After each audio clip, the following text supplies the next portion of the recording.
chapitre 17 de l'Apocalypse présente une scène saisissante de jugement, celui d'une femme qui est assise sur une bête et qui porte sur son front le nom tonitruant de Babylone la Grande, la mère des prostituées et des abominations de la terre. Cette scène à laquelle assiste l'apôtre Jean semble marquer la fin du temps de grâce qui lui avait été accordé. La femme qui est jugée est donc une prostituée. Elle est riche et le proclame au moyen de la tenue et des bijoux qu'elle arbore. C'est elle qui détourne les nations du Dieu véritable et qui renforce son pouvoir en entretenant un mystère quant à la vraie nature de sa religion de fausseté. Jésus avait fait ce même reproche aux scribes et aux pharisiens taxés d'hypocrisie.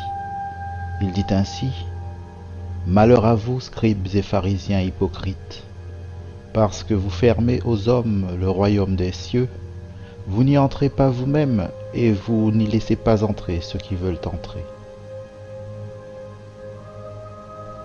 C'est donc une très lourde responsabilité que cette prostituée portait sur ses épaules, une question de vie éternelle ou de mort éternelle. C'est pour cela qu'elle est condamnée à la destruction. Elle entraîne ceux qui la suivent à la perdition. C'est pourquoi ils subiront le même sort qu'elle. Dans la vision de Jean, cette prostituée qui se tient assise sur une bête à l'aspect effroyable est vêtue de pourpre, d'écarlate et porte une riche parure d'or, de perles et de pierres précieuses aux reflets chatoyants. Elle est clairement en état d'ébriété, et c'est, étrangement, après avoir bu du sang, celui des croyants fidèles au commandement de Dieu. Dans une main, elle tient un calice d'or contenant toutes sortes de choses abominables, accompagnées des impuretés de sa corruption et de sa conduite immorale. Cette femme prostituée est accusée d'avoir dévoyé les rois de la terre et d'avoir amené les habitants du monde entier à ingurgiter le breuvage abominable contenu dans son calice, jusqu'à en être complètement ivres eux-mêmes. L'ébriété ici évoque une perte de lucidité et de contrôle à grande échelle sur la planète. Au regard de cette vision, nous pouvons imaginer les questions qui devaient sans doute se bousculer dans l'esprit du voyant de Patmos. Que signifie cette vision ? Quel crime cette femme a-t-elle commis pour qu'elle soit condamnée ? Pourquoi est-elle accusée de pratiquer la prostitution et d'entraîner avec elle les grands de ce monde à l'ivrognerie et à la débauche ? Pourquoi a-t-elle reçu le nom de Babylone la Grande ? En quoi est-elle la mère de toutes les prostituées et de toutes les abominations de ce monde ? Avant d'apporter des éléments de réponse à ce questionnement, nous pouvons déjà constater que les chefs d'accusation qui lui sont opposés sont choquants quant à leur nature et surprenants quant au statut de ceux qui sont désignés comme les victimes de l'influence néfaste de la femme, puisqu'il s'agit des grands décideurs de notre planète. Lisant la stupeur sur le visage de Jean, l'ange intervient pour tâcher de calmer sa curiosité croissante. Il prit donc la parole et lui apporta de manière énigmatique quelques éléments de réponse nécessaires à la compréhension de cette vision pour le moins étrange du duo que constitue la mère des prostituées et la bête qu'elle a pour monture. L'ange de la vision n'apporte pas d'interprétation à la figure de la femme prostituée et préfère s'attarder plutôt sur celle de la bête ayant 7 têtes et 10 cornes. Par conséquent, pour savoir qui est cette femme prostituée, appelée Babylone la Grande, et sans nous risquer à une interprétation aléatoire, hasardeuse, qui nous éloignerait de la vérité, penchons-nous d'abord sur le langage biblique. Questionnons la Bible qui s'expliquera elle-même. Cette approche est la seule démarche sûre pour quiconque prétend être un étudiant sérieux des Saintes Écritures. Nous interrogerons donc la Bible seule pour dévoiler le sens caché derrière les éléments que Jean a observés dans sa vision. Une fois ce principe de base établi, nous pourrons commencer à analyser les symboles de cette prophétie. D'abord, c'est l'ange lui-même qui donne un élément d'explication du symbolisme de la femme. En effet, il dit ceci: « Cette femme que tu as vue représente la grande ville qui exerce son pouvoir sur tous les souverains du monde. » Il y a néanmoins une interprétation supplémentaire contenue dans le symbole de la femme. En effet, la Bible assimile à de nombreuses reprises la relation de Dieu avec son peuple à la relation qu'un homme entretient avec son épouse légitime, l'homme figurant Dieu et l'épouse figurant le peuple de Dieu.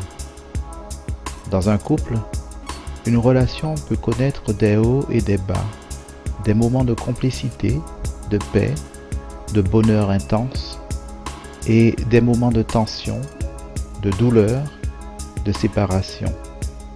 Ce sont là précisément les étapes que connaît la relation qui unit Dieu à son peuple. De la même manière, à travers l'histoire, plus souvent qu'à son tour, Israël s'est éloigné de la voie que son Dieu l'invitait à emprunter, foulant aux pieds ses commandements, se vautrant dans l'apostasie et s'adonnant sans vergogne à l'idolâtrie.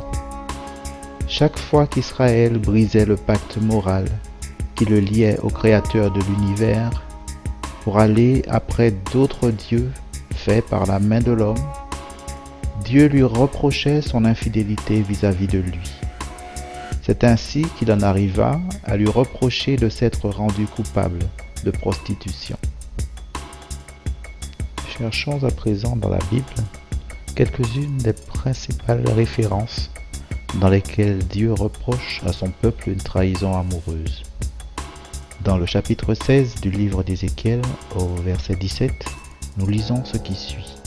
« Tu as pris ta magnifique parure d'or et d'argent que je t'avais donnée, et tu en as fait des simulacres d'hommes auxquels tu t'es prostitué. » Les simulacres d'hommes dont il est question ici, ce sont des idoles confectionnées à partir des richesses matérielles, l'or, l'argent que Dieu lui avait donné. Nous voyons bien que l'idolâtrie est considérée comme un acte de prostitution et une trahison amoureuse. Rien ne semblait pouvoir raisonner le peuple que Dieu s'était choisi et qu'il considérait pourtant comme son épouse bien-aimée. Il était comme happé par le péché que pratiquaient naturellement ses propres ennemis. C'est cela que rappelait le prophète Ézéchiel quand il disait à Israël, son peuple, « Mais tu étais insatiable, tu t'es prostitué avec les Assyriens, et après t'être prostitué à eux, tu n'avais toujours pas satisfait tes envies. Alors tu as multiplié tes prostitutions dans le pays des marchands chaldéens. Mais avec cela non plus, tu n'as pas assouvi tes désirs. Oh, combien tu es faible pour avoir commis toutes ces choses comme la plus experte des prostituées. Le Seigneur, l'Éternel, le déclare. Quand tu bâtissais tes monticules à chaque carrefour et que tu dressais tes lieux élevés sur toutes les places, tu n'agissais même pas comme une prostituée ordinaire, car toi, tu méprisais le salaire. Tu as été comme une femme adultère qui accueille d'autres hommes à la place de ton mari. Les enfants d'Israël avaient été mis en garde pourtant contre toute envie de sceller des alliances ou d'avoir des interactions avec les nations que Dieu voulait chasser devant eux. Nous savons que non seulement ils ont conclu de telles alliances, mais en plus, ils se sont mis à leur tour à agir conformément aux habitudes de ces mêmes nations dont le mode de vie, la violence et l'immoralité quotidienne déplaisaient fortement à Dieu. En se détournant de l'Éternel, ils bravaient l'interdit qui pourtant leur avait été très clairement signifié en ces mots avant même de prendre possession de leur pays. N'allez pas imiter les pratiques abominables des peuples qui y habitent actuellement. Nous pouvons encore lire ceci à ce sujet. Tu ne traiteras point alliance avec elle, car elle détournerait tes enfants de mon obéissance, et ils serviraient d'autres dieux, et la colère de l'Éternel s'allumerait contre vous, et il t'exterminerait promptement. Vous démolirez leurs autels, vous briserez leurs statues, vous abattrez leurs emblèmes d'Ashéra, et vous brûlerez au feu leurs images taillées. Car tu es un temple consacré à l'Éternel ton Dieu. L'Éternel ton Dieu t'a choisi, afin que tu lui sois un peuple particulier, d'entre tous les peuples qui sont sur la face de la terre. Le prophète Osée également dénonça l'idolâtrie au sein du peuple d'Israël et lui délivra une recommandation pleine de reproches de la part de Dieu. Il parla ainsi. Israël, ne te livre pas à la joie, à l'allégresse, comme les peuples, de ce que tu t'es prostitué en abandonnant l'Éternel. Ésaïe, quant à lui, a écrit ceci au sujet de Jérusalem, la capitale du peuple de Dieu, la ville dans laquelle avait été construit son saint temple et dans lequel il se manifestait. Quoi donc? La cité fidèle est devenue une prostituée. Elle était remplie d'équité, la justice y habitait, et maintenant il y a des assassins. Dieu déplore ici encore la corruption qui atteignit son peuple jusque dans son cœur. En effet, malgré les mises en garde de Dieu, les Israélites se rendirent coupables des mêmes abominations que pratiquaient les nations païennes qui les environnaient. Une fois de plus, Dieu lança un appel plein d'amour à son peuple par l'intermédiaire du prophète Ésaïe pour lui annoncer qu'il était tout disposé à pardonner sa trahison et tout le mal dont il s'était rendu coupable en préférant reproduire l'exemple donné par les nations païennes en les fréquentant et en allant vers d'autres dieux que l'Éternel. Voici ce qu'annonça Ésaïe à Israël. Car l'Éternel te rappelle comme une femme délaissée et au cœur attristé, comme une épouse de la jeunesse qui a été répudiée, dit ton Dieu. Ici encore, nous voyons que Dieu lui-même utilise la métaphore de la relation amoureuse pour symboliser sa relation abîmée avec son peuple apostat, ayant adopté le style et les traditions païennes de ses voisins. Nous savons que Dieu, au bout du compte, a dû se résoudre à abandonner Israël, son peuple rebelle en tant que nation. Cette dernière perdit la faveur et la protection divine et le statut que Dieu avait souhaité lui donner, en faisant d'elle une maison de prière pour tous les peuples. Mais nous pouvons légitimement nous demander si Dieu a encore un peuple à part aujourd'hui. Et si oui, quel est-il? Est-ce l'Israël actuel? En nous référant une fois de plus aux Écritures, nous comprenons que ce peuple existe bel et bien et qu'il a changé à la fois de forme et de dimension. En effet, c'est l'Église qui, aujourd'hui, est le peuple de Dieu, en tant qu'Israël spirituel, puisque Paul affirme aux croyants qui ont accepté l'autorité de Jésus dans leur vie, « Vous êtes tous fils de Dieu par la foi en Jésus-Christ. Vous tous, qui avez été baptisés en Christ, vous avez revêtu Christ. Il n'y a plus ni juif ni grec. Il n'y a plus ni esclave ni libre. Il n'y a plus ni homme ni femme. Car tous, vous êtes un en Jésus-Christ. Et si vous êtes à Christ, vous êtes donc la postérité d'Abraham, héritier selon la promesse. » En d'autres termes, tous ceux qui acceptent Jésus comme sauveur et maître de leur vie sont comptés comme appartenant au peuple de Dieu, quelle que soit leur origine, leur identité ou leur statut social. Une vie nouvelle commence pour eux dorénavant, avec la confiance que Jésus, par amour pour eux, a effacé leurs péchés par son sacrifice. Tous se fondent alors en un seul corps spirituel, dont la tête est Jésus seul. Et dès lors, leur vie est cachée avec le Christ en Dieu.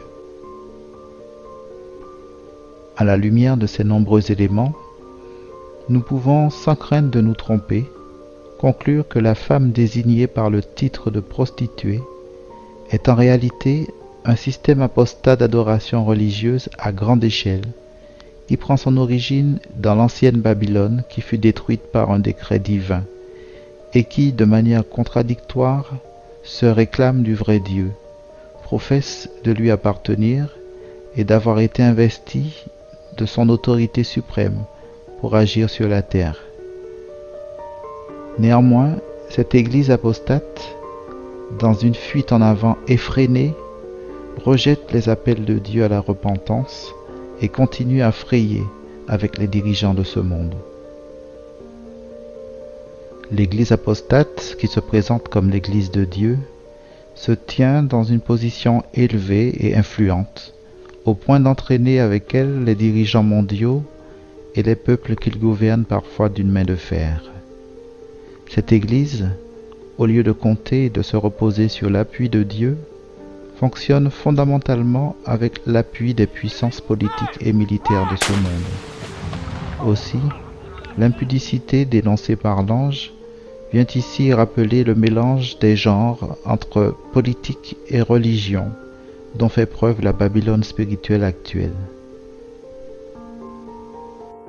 Quelle organisation mêle ici-bas la politique et la religion et fréquente les grands de ce monde? La seule qui corresponde à ces critères est l'Église catholique romaine, qui, dans son côté politique, possède un territoire appelé le Vatican. Quant au pape, il est à la fois un chef religieux et aussi un chef d'État. L'Église catholique romaine entretient des relations diplomatiques étroites avec les nations étrangères, sans leur apporter en retour la vérité telle qu'elle est révélée dans les Saintes Écritures. Au lieu de se maintenir dans la vérité et d'inciter le monde entier à faire de même, elle inculque plutôt aux fidèles et au-delà des fidèles, au monde, une vérité corrompue, mêlée à l'erreur, altérée par des siècles de traditions humaines. C'est un système religieux qui a abandonné la foi dans le vrai Dieu dans sa pratique cultuelle. Un système qui foule aux pieds les commandements de Dieu et qui, sous une apparence de piété, s'adonne ouvertement à l'idolâtrie, tout en enseignant à faire de même. En effet, il y a par exemple dans les lieux sacrés de l'Église populaire nombre d'images taillées et de représentations de saints auxquelles est rendue une véritable vénération, alors que Dieu déclare clairement ce qui suit. Tu ne te feras pas de sculpture sacrée, ni de représentation de ce qui est en haut dans le ciel, en bas sur la terre et dans l'eau plus bas que la terre. Tu ne te prosterneras pas devant elles, et tu ne les serviras pas, car moi, l'Éternel, ton Dieu, je suis un Dieu jaloux. Afin de légitimer cette pratique idolâtre, les dirigeants de cette Église ont simplement changé la loi de Dieu en supprimant le commandement qui interdit l'idolâtrie. Et ils se justifient en arguant que quiconque vénère une image, vénère en elle la personne qui y est dépeinte. Ainsi, ils prétendent que ce n'est pas l'image elle-même qui est l'objet d'un culte, mais qu'à travers la représentation, sculptée ou non, l'adoration vise celui qui en est l'objet. Le commandement de Dieu se voit donc invalidé au profit de la tradition des hommes. À cet égard, Jésus, en son temps déjà, fit le même reproche aux pharisiens et aux docteurs de la loi qui, mettant de côté les commandements de Dieu, préféraient observer leur propre tradition. C'est ainsi que Jésus leur dit « Hypocrites, Ésaïe vous a fort bien dépeint dans sa prophétie où il est écrit « Ce peuple m'honore du bout des lèvres, mais au fond de son cœur, il est bien loin de moi. Le culte qu'il me rend n'a aucune valeur, car les enseignements qu'il donne ne sont que des règles inventées par les hommes. Vous mettez de côté le commandement de Dieu pour observer la tradition des hommes. Puis il ajouta, « Ah, vous réussissez parfaitement à mettre de côté le commandement de Dieu pour établir votre propre tradition. » Le culte des images est étroitement lié à l'adoration des défunts considérés comme saints. Or, Dieu condamne aussi les prières adressées aux morts, puisqu'il dit ce qui suit. Qu'on ne trouve chez toi personne qui fasse passer son fils ou sa fille par le feu, personne qui exerce le métier de devin, d'astrologue, d'augure, de magicien, d'enchanteur, personne qui consulte ceux qui évoquent les esprits ou qui disent la bonne aventure, personne qui interroge les morts, car quiconque fait ces choses est en abomination à l'Éternel. Ainsi, nous comprenons que, d'une manière ou d'une autre, il ne doit pas y avoir de communication avec les morts, car cela est une abomination aux yeux de Dieu. D'ailleurs, il convient de rappeler ici que les morts ne savent rien, car tout ce qui faisait leur identité, de même que leur conscience, tout cela disparaît au moment du décès. Il ne peut donc y avoir aucun contact entre les vivants et les morts. La Bible est claire à ce sujet. Les vivants, en effet, savent qu'ils mourront, mais les morts ne savent rien, et il n'y a pour eux plus de salaire, puisque leur mémoire est oubliée, et leur amour, et leur haine, et leur envie ont déjà péri, et ils n'auront plus jamais aucune part à tout ce qui se fait sous le soleil. Tout ce que ta main trouve à faire avec ta force, fais-le, car il n'y a ni œuvre, ni pensée, ni science, ni sagesse dans le séjour des morts où tu vas. Les prières adressées aux morts ne sont pas une pratique que Dieu approuve, car derrière elles se cache en réalité l'adoration des démons. En effet, nous pouvons découvrir cela dans la mise en garde que Dieu a adressée à son peuple en ces termes, et qu'il n'offre plus leurs sacrifices aux démons, avec lesquels ils se prostituent. Cet éclairage nous permet de constater à quel point la vénération des morts et les prières aux personnes défuntes sont un acte grave qui attire la malédiction sur ceux qui les pratiquent. Autrefois, pourtant, à une époque reculée, l'Église a été formée et nourrie par Jésus lui-même, du temps où ses pieds foulaient encore notre planète. Il confia ensuite aux apôtres la tâche de la développer et de prendre soin d'elle, appuyée par la puissance du Saint-Esprit. Cette Église était pure quand Jésus lui-même en avait jeté les bases patiemment. Ainsi, tous ceux qui, sous l'action du Saint-Esprit, se repentent de leurs mauvais penchants et renoncent à commettre le mal jusque dans leurs pensées et qui reconnaissent Jésus comme leur sauveur personnel, il les appelle « mon peuple ». Ils suivent désormais le long chemin étroit et resserré de la sanctification. Par la foi, l'action invisible de l'Esprit de Dieu transforme le pécheur jour après jour à l'image de son Sauveur. Cette conversion, qui relève du miracle, est mise en évidence par Jean dans son évangile. Il est venu chez lui et les siens ne l'ont pas accueilli.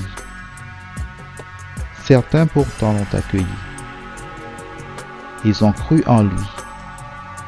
À tout cela, il a accordé le privilège de devenir enfant de Dieu.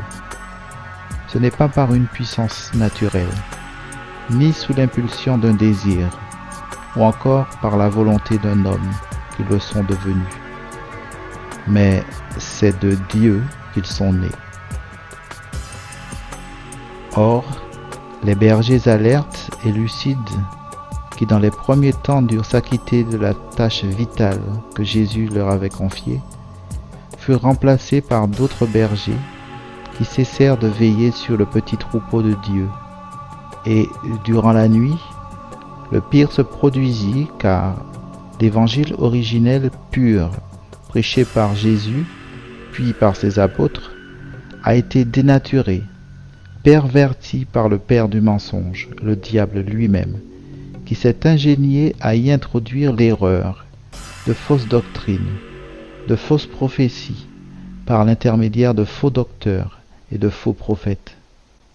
C'est de cette façon qu'a été instauré un syncrétisme religieux, un mélange de christianisme et de paganisme au sein même de l'Église pure et sainte que Dieu avait fondée. Ainsi donc, au milieu du sanctuaire de Dieu, il fut introduit un feu étranger. Le sacré et le profane se sont trouvés ainsi astucieusement mêlés, confondus, rendant presque impossible la distinction entre la vérité et l'erreur, et par extension entre le bien et le mal. C'est à partir de là que le saint nom de Dieu a été déshonoré par l'Église. Avant d'aller plus loin, nous devons bien distinguer l'Église spirituelle du Christ, qui est son épouse, pure et sans tache, c'est-à-dire son peuple de fidèles, de l'Église institutionnelle apostate, qui est tombée dans la promiscuité avec les nations du monde entier.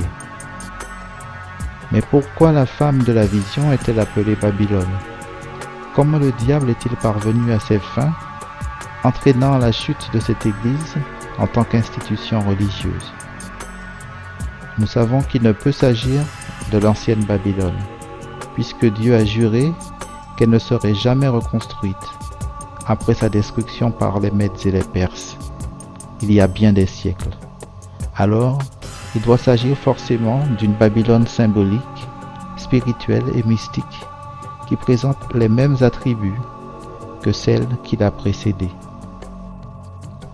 Voyons à présent les caractéristiques principales de ces deux Babylones, comparons-les, relevons leurs points communs et demandons-nous en quoi l'expérience de la première, cette Babylone historique, qui fut réprouvée et détruite, peut nous éclairer sur l'essor, la décadence et la fin de la seconde, la Babylone symbolique dont les artifices seront découverts et qui sera détruite peu de temps avant le retour annoncé de Jésus. Cette seconde Babylone a acquis jadis une dimension religieuse et politique de premier plan, parvenant à se hisser au-dessus des autres nations qui lui faisaient allégeance. D'où lui est venue une telle autorité, à tel point qu'elle s'imposa en tant que reine des nations. Elle lui vient directement de la puissance romaine, qui, après avoir dominé la Grèce, est parvenue à maintenir son pouvoir durant plusieurs siècles. Voyons à présent comment se sont déroulés de tels événements.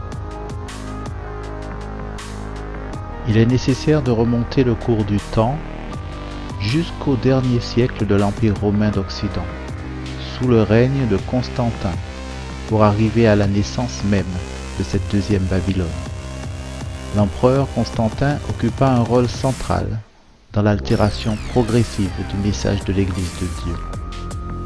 Vers la fin du IIIe siècle, l'empereur Dioclétien prit la décision de diviser son empire en 4, pour tâcher, selon lui, de mieux s'opposer aux barbares qui se montraient de plus en plus hardis aux frontières. Ainsi, ces 3 co-empereurs furent Maximien, Constance Chlore et Galère. Avec le temps, l'unité au cœur du gouvernement de l'Empire romain vola en éclats et les trahisons se multiplièrent. Constantin, qui devint à son tour co-empereur à la mort de son grand-père, Constance Chlore, exploita une opportunité unique d'unifier l'Empire entre ses mains vers l'année 330 après Jésus-Christ. Dès lors, l'unique souverain qui allait dominer de nouveau seul sur le vaste empire romain, se nomma Constantin Ier. La réunification de l'empire se fit à l'issue d'un affrontement littéralement mythique et épique, connu sous le nom de la bataille du mont Milvius. Un moment clé sur lequel il convient de s'arrêter un instant pour en apprécier le lien avec l'essor sans précédent du christianisme romain. La prétendue conversion de l'empereur Constantin Ier fut pour le moins miraculeuse. Nous allons la résumer ici. La veille de la bataille du pont Milvius, en 312 après Jésus-Christ, sur le Tibre, contre Maxence, Constantin eut une vision qui allait marquer le reste de sa vie, celle de son empire et surtout celle de l'Église chrétienne, pour toujours. En effet, selon Eusèbe de Césarée, un ange lui serait apparu en songe et lui aurait dévoilé une figure géométrique très particulière qui avait la forme de la lettre X surmontée de la lettre P, l'ensemble formant un chrisme ou une croix à 6 raies surmontée par la lettre P. L'ange prononça alors cette parole à son intention: « Par ce signe, tu vaincras. » Impressionné par la vision, Constantin donna ordre que tous les hommes de son armée reproduisent à l'identique le signe de la vision sur leur bouclier. Il fut donc obéi et, le lendemain, Constantin remporta la victoire exactement comme l'ange le lui avait annoncé la veille dans son songe. Ayant vécu un miracle qu'il attribua à la main puissante du Dieu des chrétiens, il se convertit au christianisme publiquement et fit du culte chrétien le culte officiel de l'Empire. Néanmoins, il ne se fit baptiser que sur son lit de mort en 337 après Jésus-Christ, à l'instar de nombreux autres convertis au christianisme entrés massivement dans les rangs de l'Église chrétienne de l'époque. Dans les apparences, du moins, le christianisme vainqueur semblait avoir subjugué les autres religions d'origine babylonienne présentes sur le territoire de l'Empire.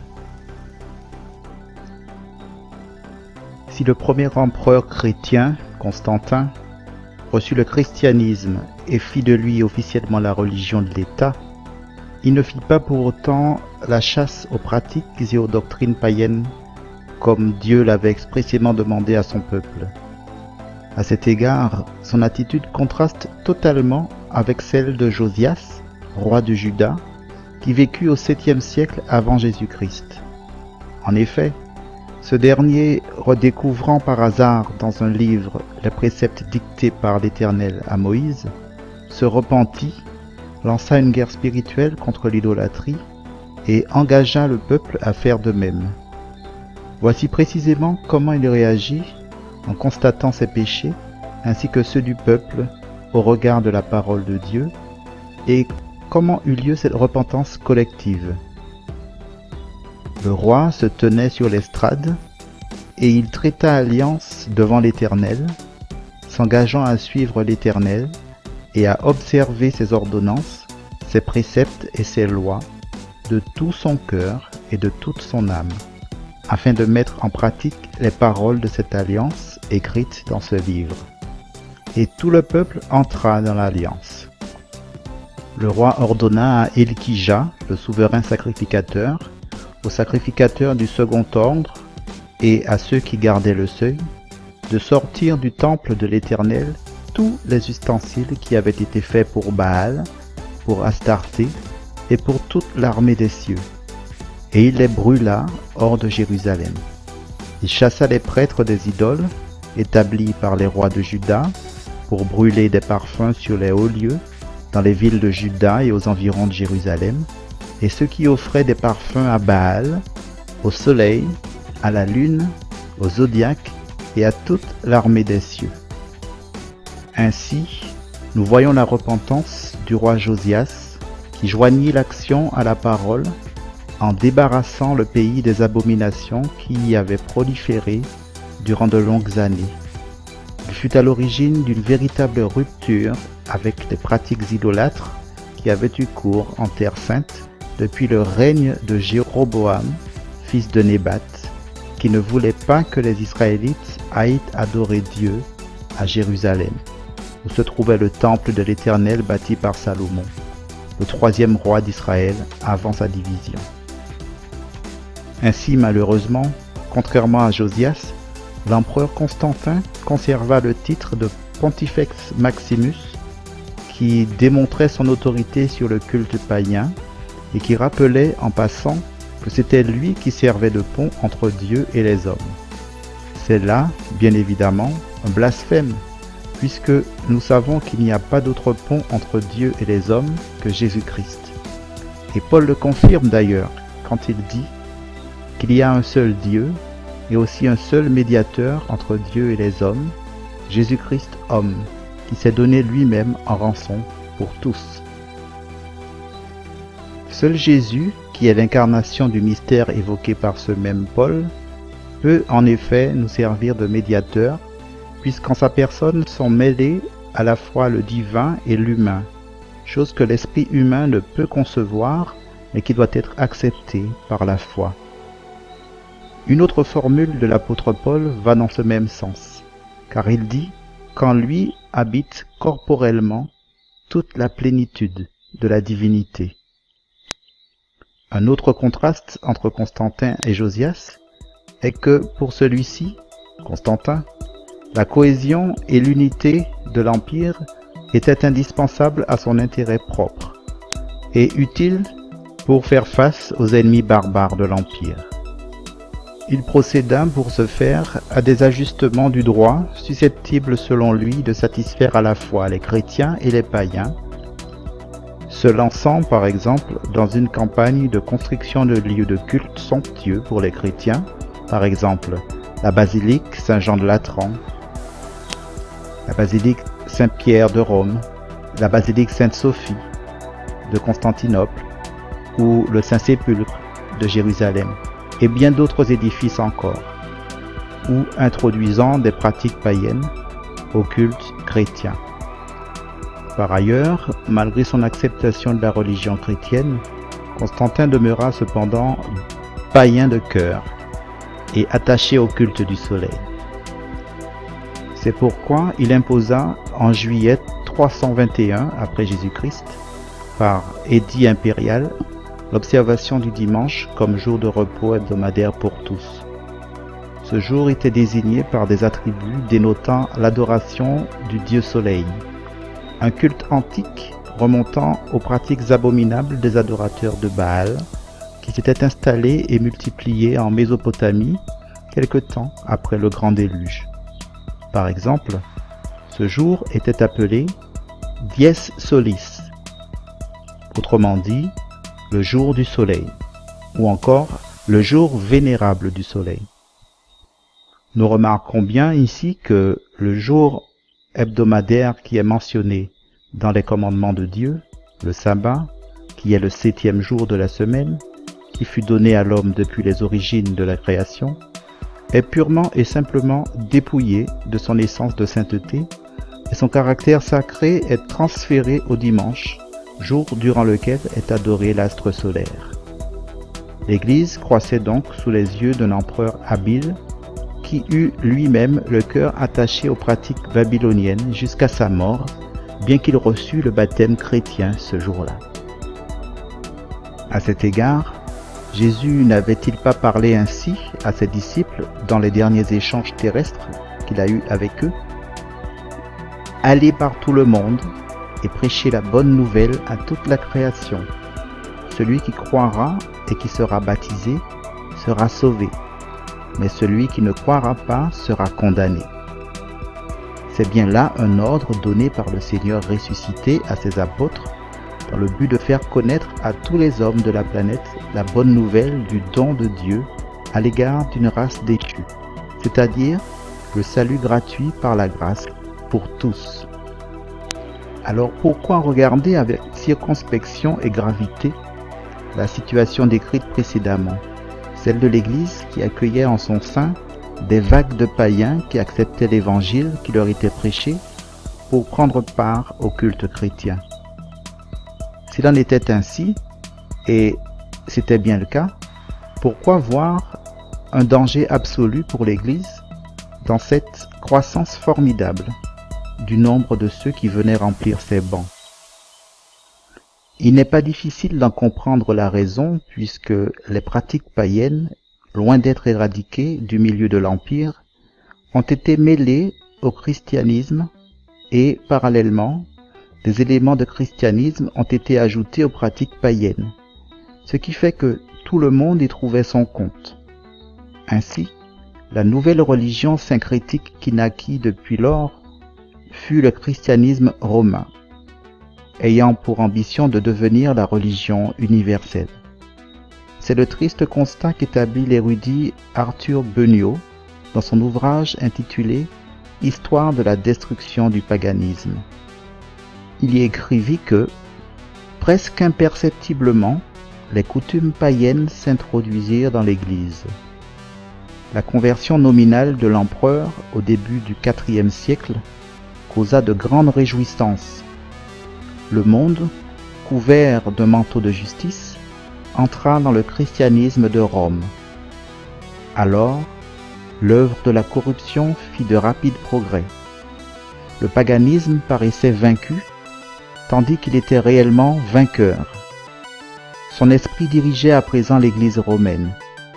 Des populations entières qui, malgré leur abjuration, étaient païennes dans leurs mœurs, goûts, préjugés et ignorance, passèrent sous les étendards chrétiens avec leur bagage de croyances et de pratiques superstitieuses. Le christianisme à Rome adopta et intégra une grande partie du système de l'ancien culte impérial, ainsi que ses fêtes qui prirent toutes des couleurs plus ou moins chrétiennes. Nous voyons ici que la plupart des néo-chrétiens étaient restés des païens spirituels, et Jésus n'avait aucune place dans leur cœur, puisque leur conversion, de même que celle de l'empereur, n'avait été que de façade.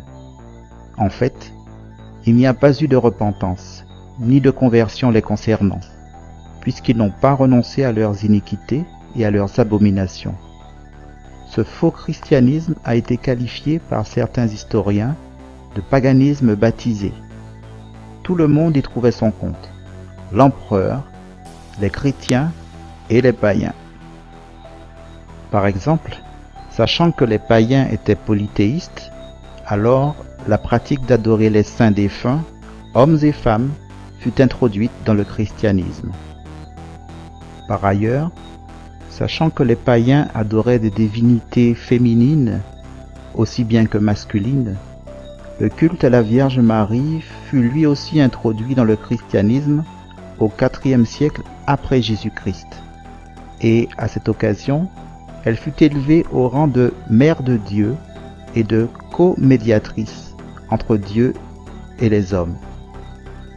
L'apôtre Paul dirait au sujet de tels chrétiens qu'ils avaient l'apparence de la piété, mais reniant ce qui en fait la force. Pour finir avec cet ordre sans appel, éloigne-toi de ces hommes-là. Ce sont là des paroles très fortes qui indiquent bien le grand danger que représentent les faux convertis dans l'Église. Le théologien Antoine de Monastier fit lui aussi un constat amer et critique de la croissance rapide de l'Église romaine, dénonçant une capitulation du christianisme face au paganisme. Il affirma en effet que, dans un temps de troubles politiques qui paralysaient la réflexion et l'action du nombre toujours petit des hommes pieux, s'affermit et se développa ce culte idolâtre qui envahit l'Église latine ou romaine et s'est perpétué jusqu'à aujourd'hui. Le constat est frappant ici. Les chrétiens sincères et véritables, ceux que Jésus nomma « mes brebis », comparables à l'Église du reste de la fin des temps, se retrouvaient chaque fois plus en infériorité numérique face aux masses de faux convertis qui peuplaient l'Église apostate. Antoine de Monastier précise encore que le culte se ressentit aussi de cette substitution du christianisme au paganisme comme religion de l'État. Le peuple idolâtre qui, cédant à la force des choses, avait fait profession de l'Évangile, avait apporté dans l'Église ses superstitions avec lui. On crut devoir lui concéder quelque chose. On orna les temples, on revint à la magnificence et à la pompe des anciens cultes lévitiques et païens, auxquels on emprunta des emblèmes, des images, des statues, des costumes, des autels, des vases sacrés et des cérémonies. Là, c'est surtout le caractère païen et ostentatoire de la pratique du culte chrétien qui est à souligner, comme si Dieu imposait ce style d'adoration. Nous souhaitons aussi attirer l'attention sur le but recherché par la pompe de cette pratique. En effet, ce n'est pas la communion avec Dieu, le Créateur du ciel et de la terre, mais l'assentiment de l'être humain, créature mortelle et déchue à cause de son péché, qui était visé, obtenant ainsi artificiellement une certaine cohésion au sein de l'Empire. L'emphase sur le caractère pompeux subjuguait, en quelque sorte, les croyants mal ou pas du tout affermis, dont les émotions étaient fortement stimulées pour mieux les manipuler. Le cardinal John Henry Newman, dans sa dissertation sur le développement de la doctrine chrétienne, écrivit aussi quant à ce syncrétisme religieux. Eusèbe nous dit de multiples façons que Constantin, pour amener les païens à la nouvelle religion, lui transféra les ornements externes auxquels ils étaient habitués. L'usage de temples dédiés à des saints en particulier et à certaines occasions, décorés avec des branches, de l'encens, des lampes et des bougies, des offrandes pour retrouver la santé, les saintes bénédictions pour les semailles, des habits sacerdotaux, la tonsure, l'alliance de mariage, les hospices, les jours fériés et les saisons, l'utilisation de calendriers, les processions, les images sont venus plus tard. Tout cela est d'origine païenne. Cela nous amène bien à dire que le paganisme n'a jamais été éradiqué face à la croissance rapide du christianisme, bien au contraire. Nous pouvons même considérer que l'essence même du paganisme a survécu au christianisme et qu'il a pris une nouvelle forme, encore plus redoutable, pour détourner du vrai Dieu les chrétiens sincères dans leur engagement.